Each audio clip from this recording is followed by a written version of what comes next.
Welcome back to the Other Side Lifestyle Podcast with Jim and Aram. We have another no show. The guy is awesome. We don't know what's going on. We are falling apart. I think we're losing our esteem and our credibility in the industry, probably because we haven't sold anybody any quick fixes or any diets plans lately. With that, remember to use code OSL at curednutrition.com for 20% off. And OSL, also use code ARAM Aram, at Legion ARAM. for Legion supplements. Is that legionathletics.com? What is legionathletics.com. And also get your protein. ARAM 10 for 10% off your order of iconmeals.com. You're going to have to rewind because we will not repeat that. Except for curednutrition.com, 20% off. Get your Serenity Gummies. That's their top seller. The good news is you, as the listener, just got a huge smile on your face when we said the guest didn't show up, because we know, you just want a little taste of this chocolate and vanilla. Nobody needs that strawberry mixed in there. Actually, I'll be the strawberry. What are you? I'm gonna probably just be vanilla, but I'll be more vanilla bean. Yeah, I don't like chocolate ice cream. You wouldn't. I don't. You wouldn't. If there's only men love chocolate ice cream. That's fine. Real men who like cocoa nibs and cacao. I don't know what any of those things are, but I'll take chocolate if there's like little chunks of something in it. Like what? Like little brownie chunks or little like peanut butter swirl chunks like that. Wait, inside of the chocolate, or is chocolate as being the chunk of something else? No, chocolate ice cream. Chocolate. I'm from Jersey. Chocolate ice cream. If there's little chunks in it, like a cookie dough ice cream, but instead of vanilla with the cookie dough, it'd be chocolate with the chunks of stuff in it. So the base layer of ice cream is still chocolate, is what you're saying? Yeah, chocolate ice cream with that stuff mixed in. That I'll do, but I will never order chocolate ice cream. It's by itself. Yeah, it's vanilla. What about? I don't understand why is vanilla get such a bad rap? Like, oh, that's so vanilla, as if vanilla ice cream's not unreal. No, I mean vanilla is very real, and it's very. I think vanilla is like the thing that's it's very real. It's very real. But if you think about it, it's like the base of a lot of other things. So I think it's because it's so common. That's why it's like, oh, you're so vanilla. That's where the expression probably comes from. I understand. That's so common. I understand that, but it's we're using it as like a negative, as if vanilla ice cream is not good. Like, you probably like vanilla ice cream, or you like vanilla ice cream. Ew. So so you don't like the most versatile ice cream in existence. Exactly. The one you can really do anything you want to. You can turn it into whatever you want. You can turn it into cookie dough ice cream. You can turn it into strawberry ice cream. You can turn it into Cherry Garcia ice cream. Yeah. I feel like if you don't like vanilla ice cream, you probably can't even touch your toes. So we don't care. No, your thoracic lumbar mobility is no good if you don't like vanilla ice cream. I did some thoracic mobility stretching with my students today in phys ed class in the weight room. It's very exciting. Were you hands-on? Always. No. Yeah. I just Are you not allowed to touch students? Probably not. I mean, when I'm in there and there's a good rapport with the student, we're doing a technique, and I'm, male, tactile. Yeah. There'll be some palpating, but in appropriate places. Palpating just means touching in a certain area. It's a very chiropractic or physical therapist term. I'm very intelligent. So you're very intelligent. So what you're trying to tell me, Jimmy, is that when you go into class, you're palpating your students. Yeah, it doesn't sound good at all. No, it doesn't sound good at all. But like if we're doing like a row or type of a thing, I might, with my, like, you're squeezing our shoulder blades here and just kind of, show them what I mean. But yeah, nothing, obviously. So you're saying like, hey, Heather, come on over here. I'm not being weird about it. Hey, Monica, come over here so I can palpate you. We're gonna teach you guys a hip thrust appropriately. Come here. No, and I'm gonna palpate all the parts while you're doing it. Absolutely. I'm starting to get nauseous. I can't. Yeah. I can't. No. Hey, listen, that means that you're probably vanilla. I'm super vanilla. Super vanilla. That's my Clark Kent. That's your alter ego. It's the life that, yeah, that's Jimmy, I have a question for you. What do you think about OnlyFans? So not to be confused with OnlyFlans, because that's a Mexican dessert website. Yeah, I'm not. I mean, that's something that I would never um participate in unless there was Meaning like some you would meaning as you would never a start your own I would never page. start my own. I've Got it. never subscribed to anyone's. Okay. I Well, don't. that's shitty. That means you don't support your friends. That's true. So how's yours going? It's not going. Oh, okay. I got to be honest with you, and to honest to my listeners, I probably would start one, because the way that I think about it is I'm going to be doing those things anyway, and why not make a little bit of money off of it? Because right now, with business being the way it is and the event looming, like, money's tight. So what I don't happens care if what people do, yeah, especially if they're on the, I don't know, older side, I guess. When you have like a young girl at 22, even if they're an adult, it's still like they don't maybe really know what the consequence of those decisions would be. Once somebody's 40 years old and they're like, fuck it, this is my fuck life. it. Like, I don't give a shit. Who Good for me. cares? Good for me for getting out there at this age. Like, Yeah, they yeah. already have some kind of a base life business. But if you're relying on that and you're expecting that for the average individual to be something that you're going to sustain or make enough money that you can sustain a life without having some other skill set that you can rely on later, I think it's a problem. It's I think it's over. so It's sad the over dudes that are probably on there though. It's so sad. the dudes. Yeah, not the dudes that are making money, the amount of money that people are spending Oh, you're saying is the just consumers the of the only. consumer. It's like, Yeah, oh yeah. God. And Well, then I was thinking. they think that they're the man. Like they message because you can message people and stuff, right? Right, right, right, right. Yeah. Is there any behind the scenes secrets that you might know? Like, are these people actually messaging the model? Well, it depends on how small the account is, or like because a lot of the time you can't actually get a management company. So the management company will run the account for the person on their behalf. All they have to do is film the content. They just give it to the management company, and the management company acts as the person. So I think if So you're looking at crazy. some of these accounts that have a lot of content Yeah. constantly, you could be pretty sure that if you're messaging somebody on there, you're talking to somebody in like Mumbai. Yeah. It's so wild to think like, and those, Like Rajiv, like they're, like Rajiv is dirty talking to you. yeah. And then, and you're like, dude, I think like she's into me. She likes my dirty Yeah. talk. Like, and then Yeah.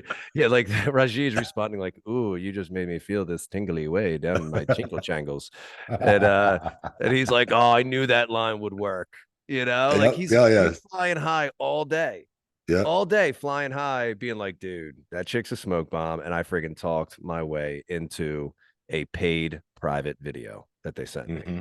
I am Yep. the man. Only for, and they didn't repurpose it whatsoever. They didn't send it to all their other fans either. That was just one for me. Yeah, yeah. The eye-opening thing about something like that, even for the listener of a podcast like this, when we talk about mindset and fitness and everything, talk about evidence that our attitude and our perception of our reality is such a determining factor on our mood and motivation and all that stuff.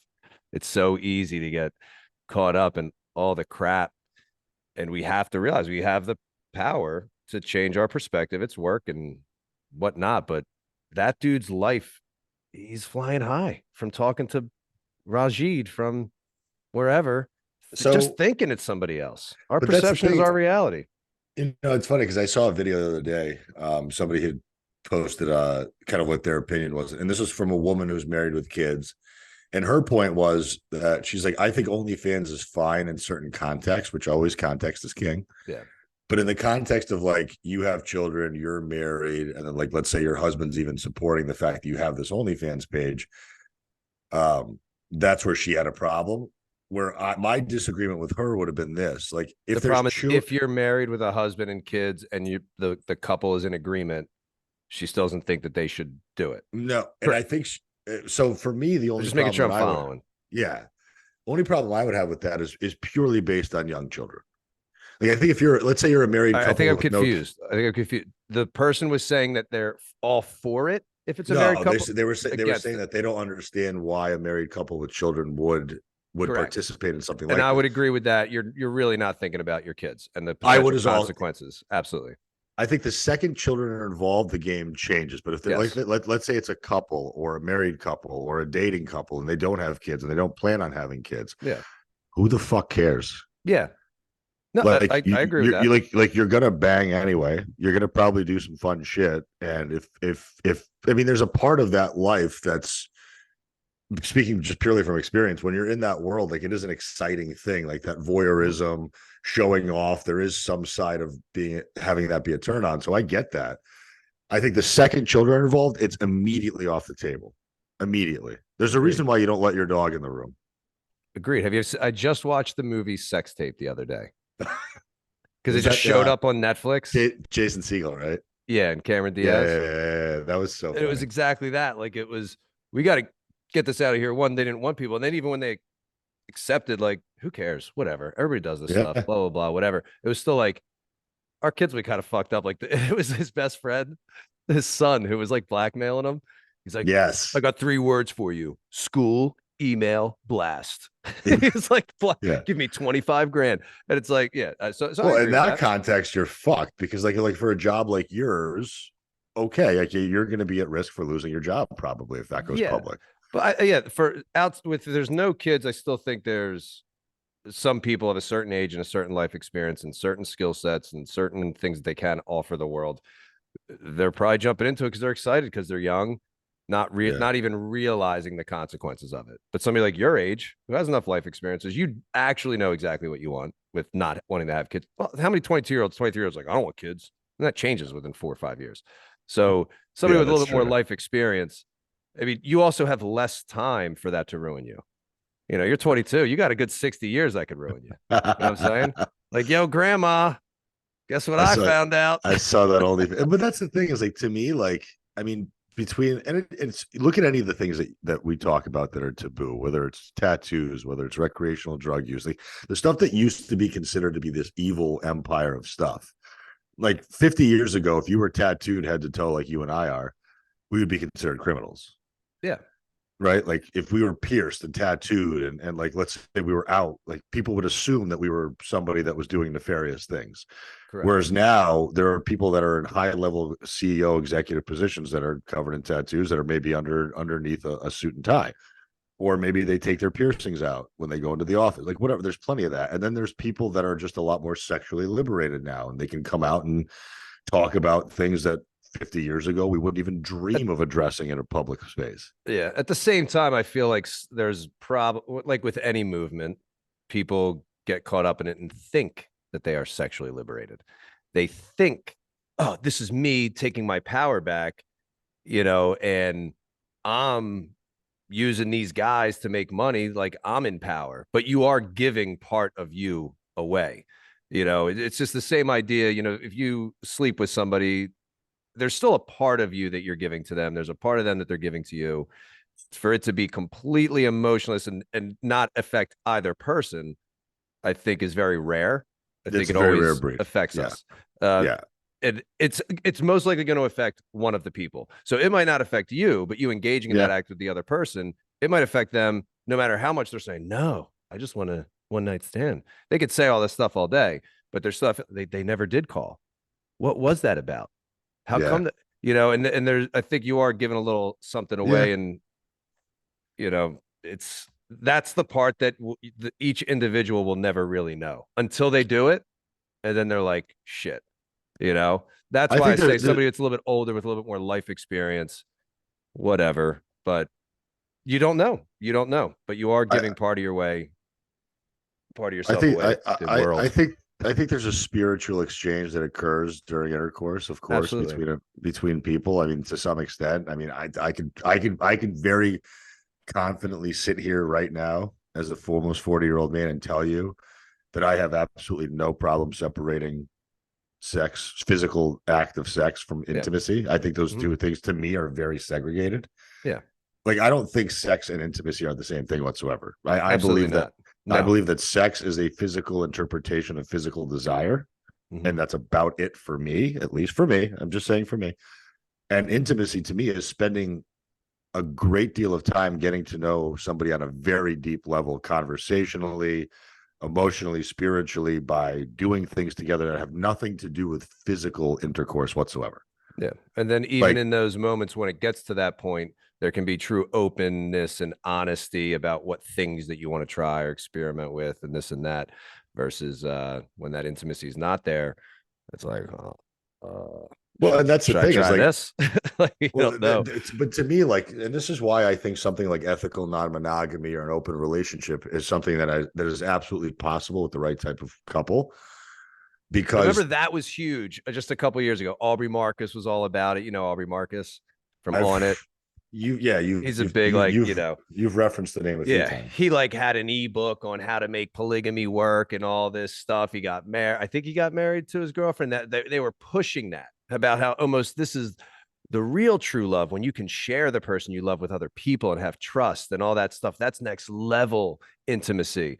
And then it didn't work out, and she found somebody else, and he was destroyed about it. Now he's with somebody else in a monogamous relationship. So a lot of times we don't know in the moment of anything. We think this is the way to go, and some people, hey, it is for them, and some people it's not. But whenever something starts to get popular, everybody's jumping on it. They all think they're sexually liberated. I'm in my power, and you're really maybe giving your power away, and you don't even realize it. Yeah, I mean, I don't think there's a stone cold answer that this is right or wrong. It's just people jump into things because it is maybe more mainstream, assuming there's no consequences because they're in their power. And then they find out later, okay, this was a problem for me. Yeah, and I think more so for women than it is for men, because I think let's say, for example, we just set up a scenario where there were absolutely no consequences to infidelity. Yeah, like there would be no emotional repercussions. Like nothing. you don't get divorced. Everybody's fine. I think most men absolutely would do it. And I think a good deal of women probably would too. I think less women than men would do it. I think that's a pretty safe bet, because women have these very interesting rules and standards that they live by. When hashtag mansplain, hashtag mansplain, hashtag mansplain. All right, what that was an automatic setting we have in the podcast that just starts going. Go ahead. From my experience with dating people over the last 40 years, he's been dating since an infant, everybody. In case you didn't know. I wasn't just dating. I was fucking when I was. He's been sucking on titties since he was born. Absolutely. Who hasn't? Correct. That's the joke. Yeah. Anyway, that was wildly inappropriate. Go ahead. No, but I think that from what I've seen and experienced over the years, most women have a very strict understanding of what trust is, of what monogamy is, of what those standards are. Whereas, like, let's just put out another scenario, right? Like something like infidelity or cheating. Infidelity and cheating only hurts and only becomes a problem when it gets exposed. Yes. Right? Like, so let's heroin is only a problem once it gets injected. Correct. Yeah. Alcohol is only a problem once it's overconsumed. Correct. Yeah. So something like infidelity, it's like, okay, cool. Like, let's say you are cheating on the person that you're with. If your cheating doesn't take away from the relationship you have with that individual, right? You don't show up any different. You treat them with love, care, respect constantly when you're with them. Yeah. When you guys are together, nothing is wrong. Communication is fantastic. You guys do all the things that couples do. It's phenomenal. But then on the side, this individual cheats on that individual. If the person who's being cheated on never finds out, then logically and reasonably, you can assume that nothing would ever happen that would be bad. Correct. Unless there is a slight change in the person's behavior. But under your explanation, I'm saying there's no change. No. The person is fully invested in the spouse. Correct. All that stuff, assuming that there's no change or anything like that, then yes. I've said forever, like, I would never want to know. Right. And like, that's the thing, is I think, like, especially I think this happens a lot more. Well, I see it in like the meathead guy brain, like, who's that guy you were talking to, or who's that dude you know what I mean? Like that fucking like over archetypal pretend to be alpha male. Yeah. Whereas, like, for me, like, whether it was past relationships, whatever, like if a girl that I was with was talking to somebody else or was getting hit on at a bar or whatever else, I would walk over there and be like, hey, what's up? How you doing? Like, yeah, sure. I'm glad you bought her a drink. That's one less drink I have to buy her. And like, at the end of the day, if I know that she's coming home with me and she's with me and nothing changes in our relationship, why the fuck do I care? It doesn't bother me. Now, there was times in my 20s when I wasn't this mature and I didn't have this level of experience where like everything bothered me. Yeah, I wonder if sometimes too it might bother the individual because it's why is my girl sending out this vibe that she is available? Why didn't she cut it off quicker? She's being too nice and leading this guy on. I think those are probably some thoughts that happen with some people. Yeah, Probably. relationships, people are funny. People are funny. And All I of think this from asking me what I think about OnlyFans. I like it. I You should know, bring but in a these are you the should bring deep in a dives we woman go on. to that's upset maybe with some of the things we're saying and explain their perspective. If you're a Well, listener yeah. and you actually do have legitimate strong feelings on this topic of some of these things, if there's anything that we said that was like, no, you got it pegged wrong from your perspective, because again, you can't speak for all women, just like we can't speak for all men or any woman. But yeah, let us know. If you just because you want to be on here as a guest, don't bother. We want some solid information from you. I mean, this is the kind of discourse I think is important, Yeah, I because think that it's it's good if we all can understand other people's perspectives, because we're just assuming based on the things that we have seen, Mhm. which is an appropriate thing to do, to assume things based on what you've experienced. Yeah, It's yeah. there's nothing Well, wrong with that, but in this day and age, it's no, you can't assume. Or why can't I assume? yeah, why not? Why can't I assume based on every one of my life experiences in this situation, this is what happened? But somebody can open my eyes to the other perspective, and we all think have a responsibility to be open to the other perspective, which I think a Yes. lot of us are missing. I think a lot of us are missing too. And that fixed mindset of like this is the only way it can be and this is the only way it is because this is what I believe is the reason why we have communication breakdowns in relationships. It's the reason why people stand in their own way of progress and success when it comes to dieting, when it comes to relationships, when it comes to building businesses. It's the reason why countries fight one another over religious and political reasons. It's because of a fixed mindset, because my belief system is so strong that it overpowers your belief system. And that's the only reason. And to me, that is so not the basis of humanity. Because in my belief, humanity is the ability to think, reason, logic, and understand. Like that's what separates us from every other creature that lives and breathes, is we're able to have these deeper And our conversations and have thumbs. And our thumbs are our kind of a thumbs are big deal. yeah, yeah, yeah. I'm And the just fact kidding. that we're standing upright, I guess, kind of helps too. It's because of our glutes. So you should Yeah, not neglect your glutes. The one yeah. thing that So makes you different than all other species are your glutes, allowing you to be upright, and you're just sitting in a chair, not working them puppies. That is a thumbs, travesty, and it's immoral. thumbs, hip extension, and the ability to communicate, reason, logic, and think. Yeah. Hashtag human. So I have a question. Do you think that we are human beings who have spiritual experiences, or do you think that we are spiritual beings living in eternity, having our human experience?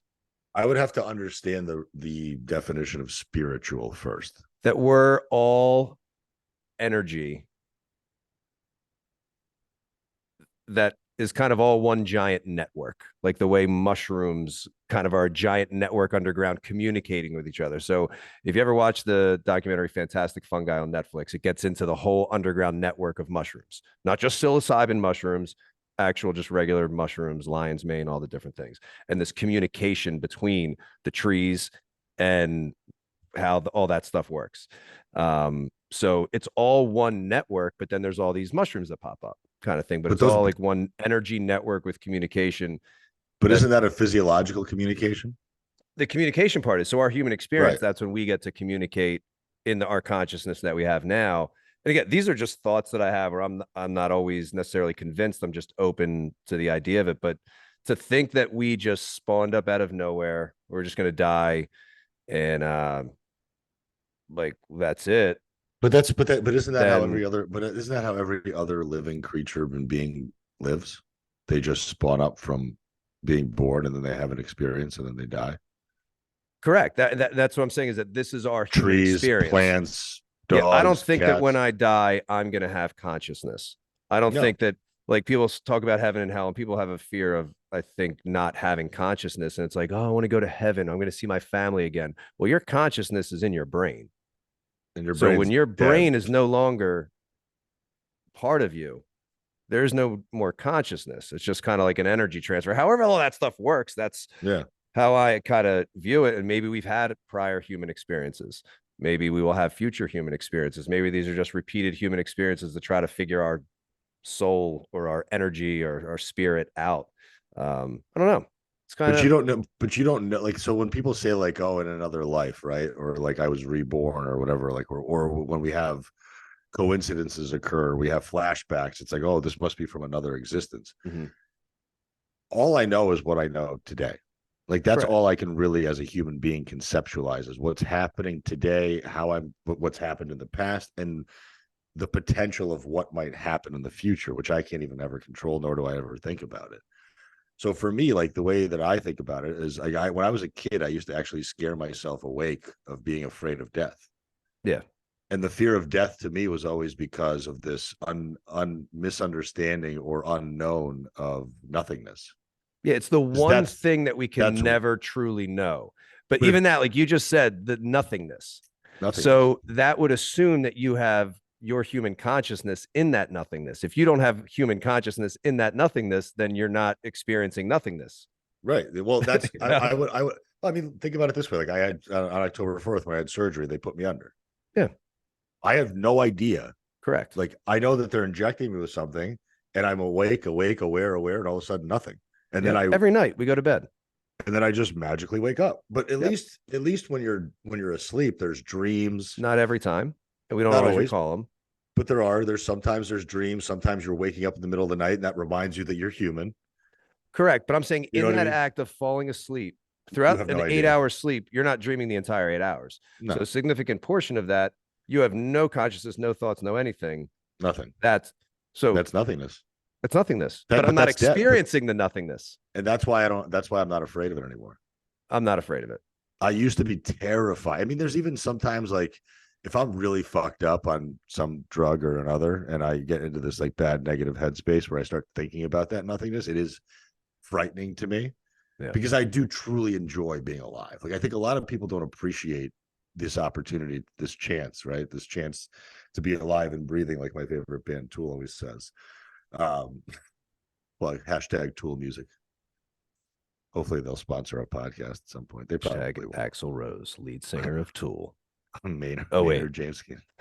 But like to me, so many people are waiting for things to happen, and this is a great segue. Even if we don't get into the other shit, you never know, man. This could be good, even just the perspective of like experimenting with your body. If you really have this perspective of like, this is our human experience. You know, I think if people don't really have any thought of that, it can just easily be like, I'm here. Yeah. I guess I'll stay healthy so that I'm strong later in life and don't have injuries, which is a great thought. Sure. But what if the perspective was, I am this spiritual, eternal being, part of this network with every other soul of humanity in this world. And this is my one current chance to have a human experience. Because even if you had future or past ones, you don't remember them.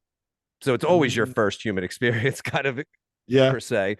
Yeah. And that's your thought. Then you can maybe go into things and like really experiment with stuff. Like this is your chance to, what can a human do? What can your body do? Is it Socrates that said like it's a moral right to know the physical capabilities of your body? Yeah. What was it? Was one? I think it was Socrates. Something like basically it's a moral to let your body go to waste type of a thing. So if that is the perspective, maybe you can enjoy the process potentially a little bit more, and look at it like an experiment. Like, let's experiment with different stuff. Go do carnivore if you want, as an experiment, not a solution. Yeah. No, go do keto if you want, as an experiment, not a solution. Train this way if you want, as an experiment. Train powerlifting, train CrossFit, train jujitsu, like try different things. Like that's what we have the shot to experience life and experience all this stuff, and we're fucking wasting it. Well, what I think what bothers me the most about a lot of people, and this is not just my clients or people I've had interactions with, but everybody's just waiting for this proverbial something to occur, where like happiness and peace will happen. Right, like something where like about this today. So this is I'm going to finally get to a place in my life where I'm this happy, person, as opposed to like when I wake up every single morning, whether it's a Monday morning, whether it's a Friday morning, whether my Achilles was torn, whether it wasn't torn, where my What if business it's is a up or it's Tuesday down. morning? What if it's a Tuesday morning? Could be a Thursday morning, Jimmy. I don't, Ooh, it doesn't matter to interesting. me. I Interesting. wake up every single morning and I'm fired up for the day. And I'm Are not you? fired. Yeah. So Like I'm, I'm explain to honestly me, like, you waking up isn't an alarm. no, I don't ever wake up to an alarm. Wake up, no alarm. No What's alarm. are you ever like? Anywhere I mean, between 5:15 to 6 a.m. assuming you're not in physical pain like you are now, you're in a Which really I'm healthy not, spot. but thank When you. you wake up, are you like feeling good, or is it like, I got to get out of bed, and then you start No, feeling that way? springing up out of bed, fired up, ready to rock and roll every I love single it. day. The only time I'm not is next week when I'll be with you. And there's no, and there's nothing wrong if you are waking up tired and it's hard to get out of bed. So I think it's I important don't even to ever say really that. That's wake up awesome that tired. you're that's awesome that you experience that. I don't ever really wake up tired. And I think I don't wake up tired because I don't, to me, the idea of tired happens at the end of the day. And this is something my mother indoctrinated into me very early. Like my mother, who was used to at some point in her life was working 3 different jobs for us to be able to pay the fucking bills in our house. She would literally be up before me. She would be at job number one, then she'd be back. Then I would be back from school. I would see her for a couple of minutes, and she'd leave again. And then she'd leave in the middle of the night for job number three. She was cleaning. She was working in a medical facility as a cleaner, and this was like every fucking day for years and years and years. And I never heard, nor did I ever see what tired felt or sounded like, because I just watched my parents plow through all these tasks as if because they had no choice. They never had that minute to like sit down and wallow in it and just be like, oh, Yeah. you know what I mean? Like that fucking, and I find there to be some level of empowerment in being able to just do the things that you're supposed to do because there's no other option to do them. And right now, I think we live in a world of hyper convenience. I think we're living in a time where we have to create our own problems to feel something. That's because so many people are I totally agree with that. I totally agree with that. I think it's something that is a vital point. But I don't want you to miss what you were saying. You were saying before, you wake up excited. Was there something else that you were going to say? I'd asked you like to describe how you wake up. You wake up excited for life. I felt like there was more that you were going to say to that. It was just pretty much like, that. But I'm excited for life because I've found my passion in life that allows me to also have a passion and earn a living that allows me to live the life that I live. Now, can I say that I was excited to wake up in the morning and go sit at a desk? No, I wasn't. I don't remember being as energetic back then. I don't remember like when I had to wake up at 4 a.m. to go work at the deli and make sandwiches. Some days were better. I will say I was happier making sandwiches most days than I was working in an office.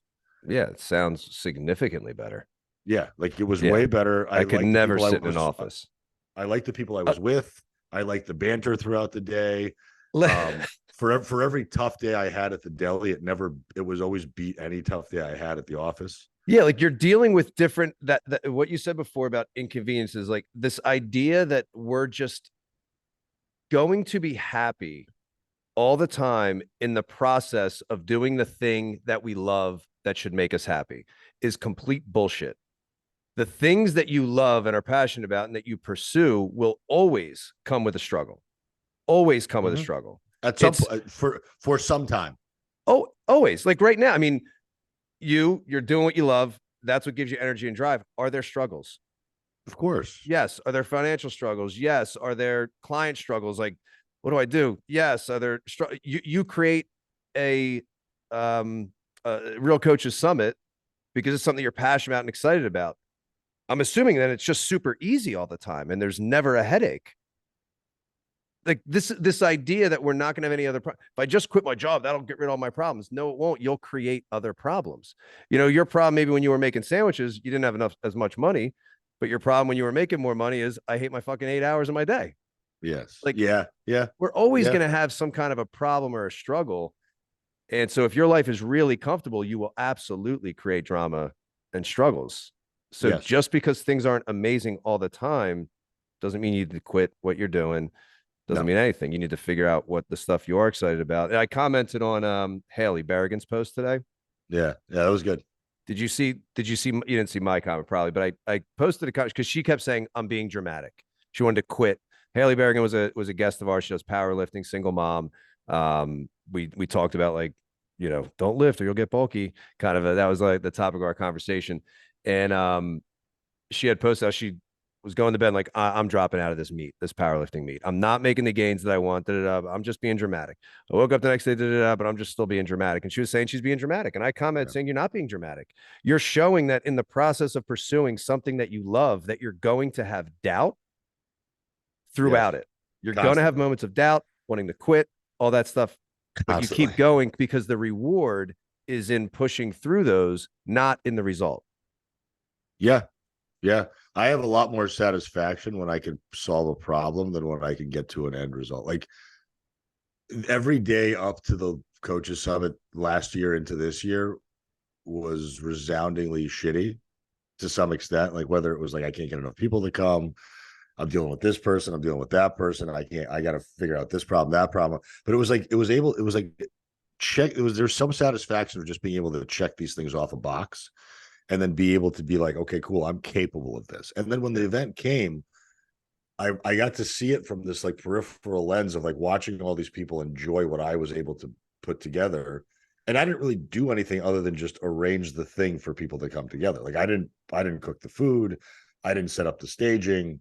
I didn't put out the chairs. Like I just put people into the same space under the same conditions for the same reason.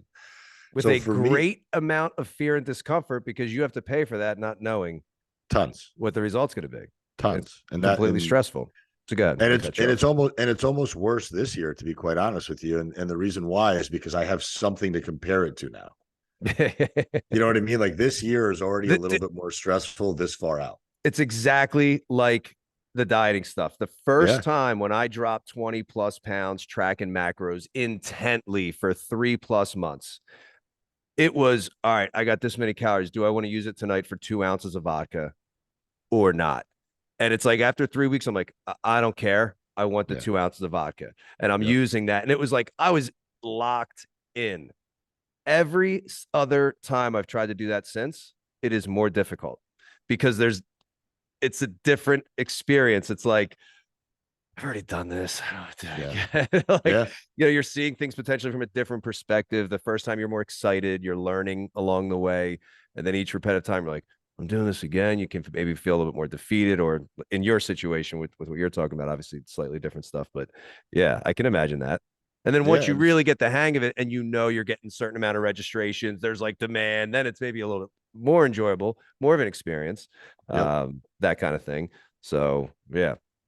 No, and that's why I think for me, like encouraging people to understand that this is an unbelievable opportunity that you have every day, and you're going to have bullshit come up. Your kids are going to be a pain in the ass. Your job's going to not be as fulfilling as you wanted it to be.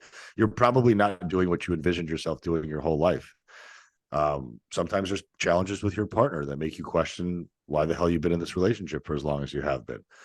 But at the end of the day, the fact that you get to wake up every single day and be alive and have a consciousness and have an experience and have an opportunity, we forget that that's a fucking unbelievable blessing. It really is. Like I'm an atheist. I don't believe in God, but I do believe in humanity, and I believe in the power of choice. And I do believe that humans are so capable of doing so many amazing things. And the fact that they're afraid of stuff like rejection or failure or all this other stuff, it's so silly to me. Like if I could have lived life in my 20s and teens with the consciousness and brain level that I have today, I would have had an unbelievable high school experience. College would have been fucking awesome. Or you've been like, God, I hate all these kids because you have a 40-year-old brain.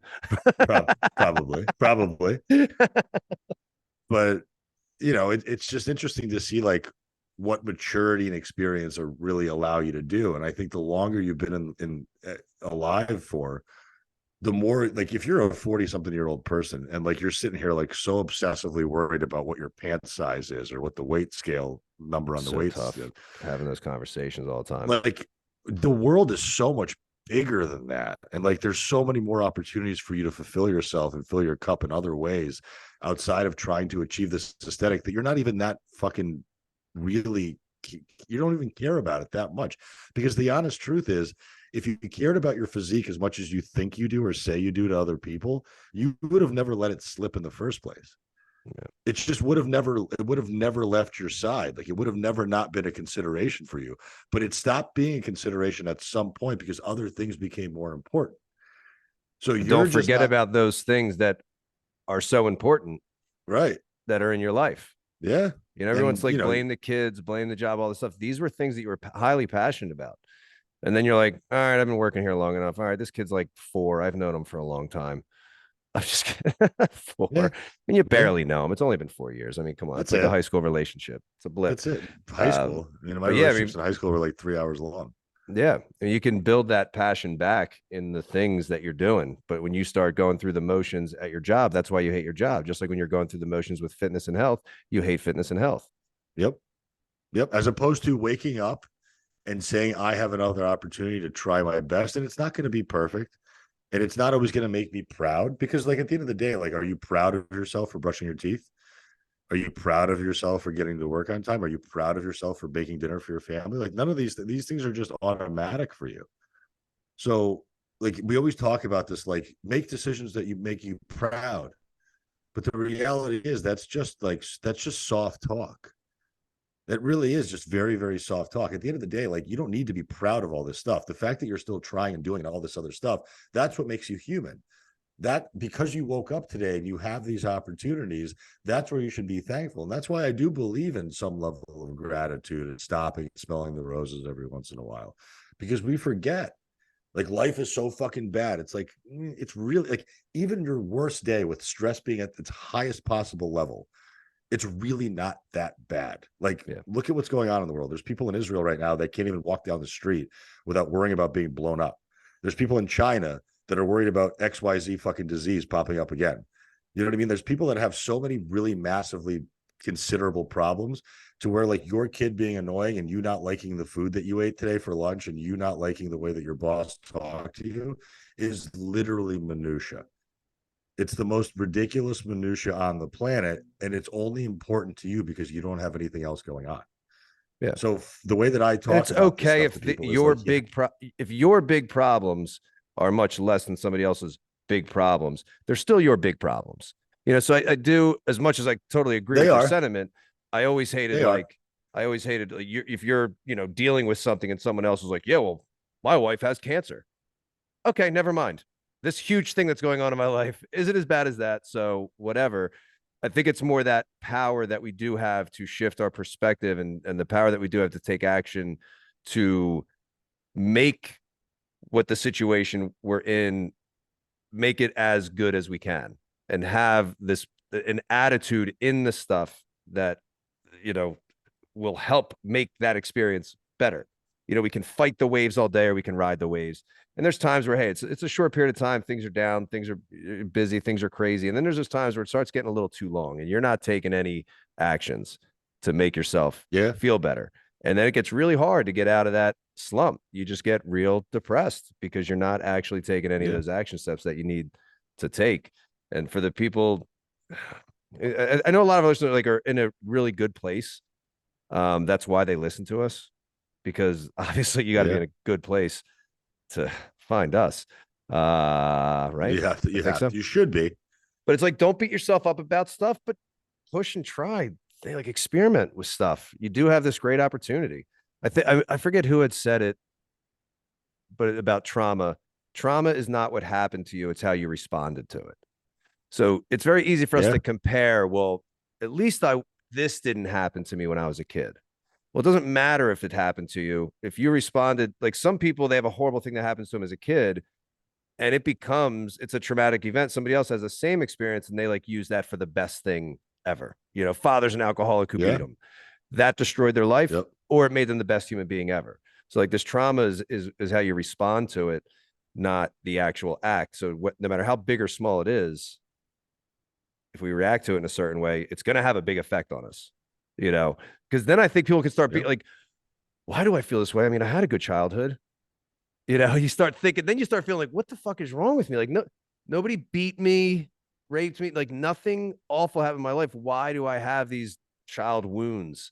It's like, well, they're just because it wasn't as bad as somebody else doesn't mean you shouldn't feel anything. It's just, hey, there's something that's going on in there. Or maybe it was too easy. Maybe it was too easy. Maybe it was too easy. Maybe that's the problem. Maybe the reason why you're as unfulfilled as you are is because you've been able to just slide through all of it. True. You know what I mean? Like I think like, well, we were talking to Jared about forging our sword and about like really being able to be tough. Choose your discomfort if you have a comfortable life. Right. Resilience comes from a place of like whether it's emotional, mental resilience, whatever, physical toughness. It comes from being tested. Correct. It doesn't come just because it like you were able to just cultivate it from nowhere. It has to come from somewhere. There has to be a catalyst of hard that occurs in some department of your life, and then you're able to build that callus. Otherwise, like if you don't ever put your hand on a barbell, your hands will never get calloused. It's not going to work that way. Would you feel good if you could bench press more than a fifth grader? Would I feel good? Yeah. No. Okay. You don't even have to train to bench more than a fifth grader. Correct. There would be no satisfaction in that. Yeah. So everybody wants a certain physique. They want to be a certain strength. Joy does not come from being that strong. So if your strength beats a fifth grader, if your strength beats a fifth grader, there's no joy and pride in that. It's like the joy and pride comes from the work that you put in to get whatever result that you currently have. So even if the result was different and you could lift more, even if the result was different and you were a little bit leaner, the pride and all that stuff comes from the work, the resistance, the pushing through, all that stuff. You just have to start noticing that you're doing that instead of being so distracted by either the scale or a pant size or something. That's the biggest downfall, I think, is that people don't recognize everything that they are doing and how they are showing up for themselves because of this one thing. You know, it's like I could train super hard and get awesome. I'm probably not going to ever bench as much as Jace Lopez. No. Imagine if that was my comparison. But then look at like doing everything and I still can't bench as much as him. Exactly. And then you look at what he does and you realize, holy shit, I'm not willing to put in the work he puts in. True. And that's what it comes down to. Like whether I go out to bars or clubs or I go to house parties here in San Diego with my acquaintances, and I call them acquaintances because they truly are acquaintances. They're not really friends of mine. They're people that I see out and that I party with and I have cordial relationships with, who I can communicate with and have fun with. But they're not people I'm going to call over my house on a Sunday afternoon or on a 2 a.m. when I'm having a problem. They're just not those people. Yeah. And what I see, and the reason why I don't associate myself too deeply with a lot of these folks here is because I do honest, and this is not just me like waving my fucking horn or tooting my own horn. It's because I truly believe I'm in a place mentally, physically, mentally that's just better than they are. Because I don't complain about stuff. I don't inconvenience other people. I try to do everything I can in my power to make other people's lives better and easier for them. And that's where I drive my level of fulfillment from. Whereas when I go out to parties and these things and I hear these conversations of people, it's always based on negativity and complaints. It's I don't like this. I don't like that. I don't like this is a problem. That's a problem. And all my solutions-based brain is sitting there and it's listening to this stuff and absorbing it. And all these fixes to all these people's problems are so easy. They're so easy because they are the cause to all their own problems. You know, like I always constantly this particular couple that I hang out with, always like miserable about how they feel. And then what do? They're out to dinner 4 or 5 nights a week. They drink multiple bottles of wine when they're out. They sleep like shit. And they constantly say yes to everything. It's like, well, of course you feel like shit. Of course you don't feel good in your own body because you're poisoning your body on every chance you get. Yeah. So here's your easy fix. Just stop fucking going out all the time and stop saying yes to everybody because you have to put up this persona of who you are. Nobody's going to think any less of you. Like nobody's seen me in the last month and a half. But I'm sure if I was to text somebody this weekend and be like, hey, what's going on this weekend? I would get re-invited back to everything that was happening. Yeah. These people are living to party instead of just even like enjoying the party. It's like, that's like their escape. Finally, I get to get away from my life versus I just want to go have a good time. Got nothing going on this weekend. Well, and like, that's why, like when I go to these events and I go to these industry events with you guys, and when I'm going, when I'm going to conferences, I get to finally stop coaching. And I get to finally be around other coaches who are better than I am. So I get to finally maybe see where my problems are and see how I could potentially start to become better, because the other people that I'm with that are also solutions based may have solutions for things that I don't have solutions for. Yeah. Or they may change my perspective, or I'm around people that just get me and get it, because a lot of people don't understand us in this industry because we're very solitudinal. Yeah. And it's also a time for me to go and unwind and relax and drink and eat and stuff like that, because I don't get to do that. And I choose not to do that here with people that I don't want to do it with. Yeah. And that's why, like, when I hear my clients talking about, like, well, I had to go to this thing and I had to go to that thing, but you didn't have to do anything. You chose to do it, and you didn't even want to be there in the first place. So here you are at a party you don't want to be with people you don't like, eating food that doesn't agree with you. You chose to be there. So you could have easily said, no, there's no obligation. Nobody's going to think any less. They probably wouldn't even fucking notice the fact that you weren't there. Yeah. I mean, there's such a habit, and I know that I used to be real bad with it. It still comes up for me, the habit of complaining about how busy I am. And it's almost like this. You complain about that? It wouldn't be something I'm like just always complaining about or whatever. But if I see my parents, how's it going? It's just been crazy. It's just been working this or that came up or blah, blah, blah. It's just, there's a lot, like days get busy and it becomes easy to complain. Almost like I can't picture you saying that. I'm significantly better with it now, but it becomes this, can become a habit, whatever the root cause of wanting, whatever the thing that you're complaining about is, but we get into the habit of complaining. But it was almost like, I just wanted everybody to know how hard I work. Like, who am I trying to prove this to? So that would be like validation. Is it like validation? I think absolutely. So I think that was something I did all the time, like by default, and I think people are in the habit of complaining. Like, if you have people complaining to you about how they have all these events they have to go to, what do you think they're doing at the event? They're complaining about, I keep trying to lose weight, but I can't. I keep having all these events. Or they're complaining about work to those people, how crazy it is. I just need a drink tonight. We're in this habit of complaining. And if you are in the habit of complaining, you have to recognize that. If you are complaining about everything, all you're ever going to notice are the negative things in your life. Absolutely. You have to switch something. You have to start saying, whatever, even like all the part-time coaches that we've talked about. And I'm going, you understand that your full-time job is allowing you to actually coach and help people. You don't have to become a full-time coach. You're doing what you love. And it's because of your full-time job that you're able to support your family and have all the other things that you want. So you can't complain about your job when you're the person who wants the house and the new car and the kids and the private school. You want all these things, but then you're going to complain about all the stuff you have to do to get to that thing. I mean, if every day you're complaining, I got to go to the gym, every day, it's like, Jesus, no wonder you hate this whole process. But people got to really check themselves with their habit of complaining. And it's a very, very easy habit to get into, because a lot of people respond to that with, oh my God, I feel so sorry for us. So great. And you're getting all this empathy. And they're like, oh, you're so strong to do all that. And it's like this, like, oh, if I keep complaining, that's the only time these people are nice to me. Yeah. Like, because, and it's almost like people are afraid to actually be happy with their life. Like, are people are going to not like you? Like, this bitch is always happy.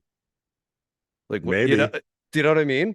Maybe. I mean, that's why, like, that's why I love talking to my mom, because when my mom and I speak, it's always a very pleasant conversation, because she's just a very pleasant, life loving life type of person. Like, I don't know. Well, she's got those juicy velour sweatpants. Who's not going to be happy down in Florida with those puppies on? Exactly, especially when it's 85 degrees and you're wearing suede.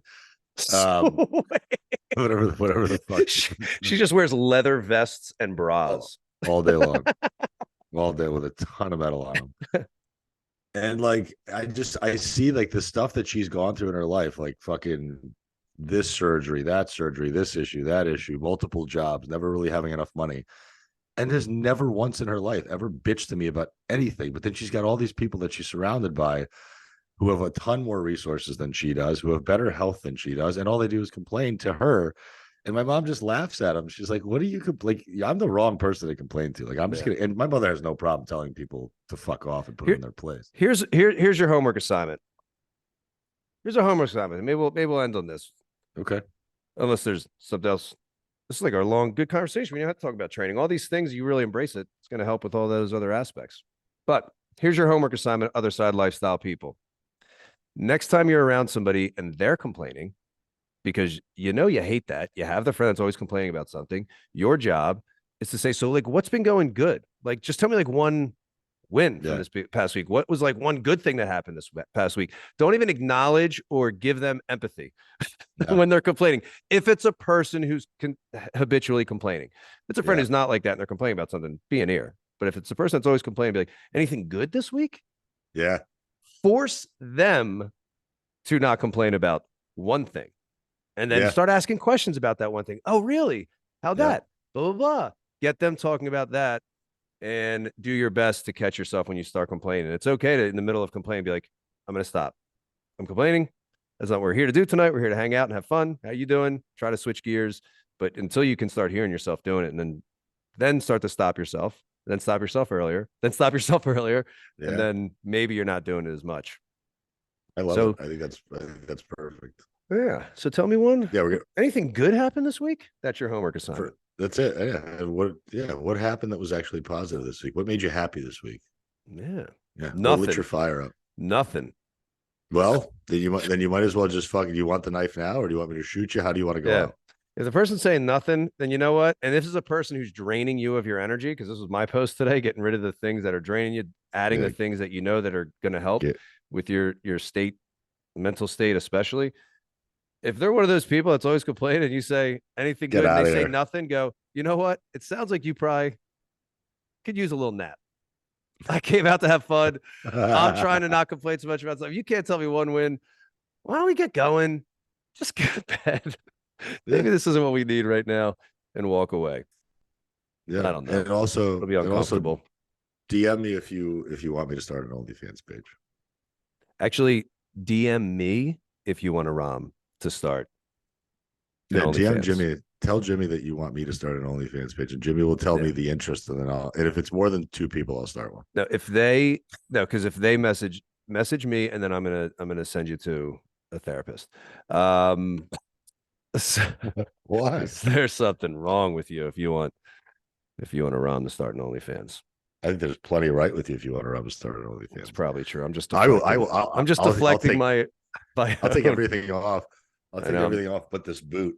I'm just upset because now I feel like I'm gonna have to start paying for the pics and videos that you send me for free right now. I feel like, am I gonna have to subscribe, or will I still get free? For what I understand, you're allowed to share your content with other creators for free if you'd like. No. So I'm saying you have currently, to sign up with your own account.